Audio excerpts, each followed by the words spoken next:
Well, everybody, we're doing a little biology lesson. Remember when you were 7th grade and you dissected a frog? We're dissecting an elk today. This is a really cool experimentation. Now, how many of you have actually wondered the absolute perfect place in order to shoot a bull elk? So I've actually skinned the elk, I've cut between the rib cages, and I also have the shoulder blade that actually flops out of the way. Now there's 13 ribs from the very first part of the chest cavity here on the brisket all the way through it. Now that heart lays in between the lungs. So how many times have we actually gutted an elk and we pulled the lungs out and they were, about the size of a couple of pie plates, okay? But that's deflated. What is it like when they're actually inflated and how they set in the rib cage? The best place on planet Earth, I believe, to shoot an elk, top of the lower third.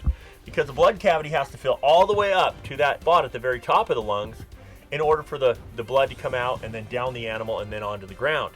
But the greatest way to use the gravity with blood is to be able to shoot them at the top of the lower third, so you have plenty of lung area that you've actually encapsulated, and then all of that blood comes out on the ground, which gives you the best blood trail.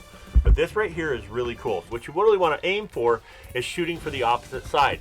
If you can pay attention to where that opposite leg is on the downward side, and whether his leg is forward or back. If the leg is forward, I shoot him in the crease.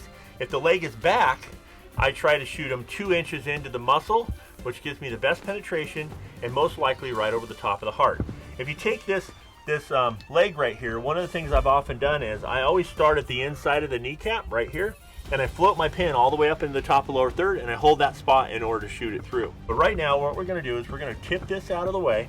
We're going to be able to see all of the lungs, those bright red pink lungs that are completely what oxygenates the blood and also gives us that blood, that really, really bright red blood. But again, our absolute optimum shot is at the top of the lower third that we can collapse both of those lungs, and that animal dies within 20 or 30 seconds. So we'll inflate the lung cavity right here, and you'll be able to really notice the lungs starting to compress. Now look right here, the lungs are actually starting to inflate. Right there really does demonstrate how big those lungs are. So now we're going to run the air out of them, and you're going to be able to see the difference in them. This would be the difference between breathing in and breathing out. Let me throw them back in again, we'll inflate it. So this right here is a really good experimentation and really does give you an idea of how big those lungs are and where they lay. Hopefully you'll be able to visualize this in your head, and it'll help you when you're shooting elk. It's all about shot placement. The smaller you aim, the better you're gonna be.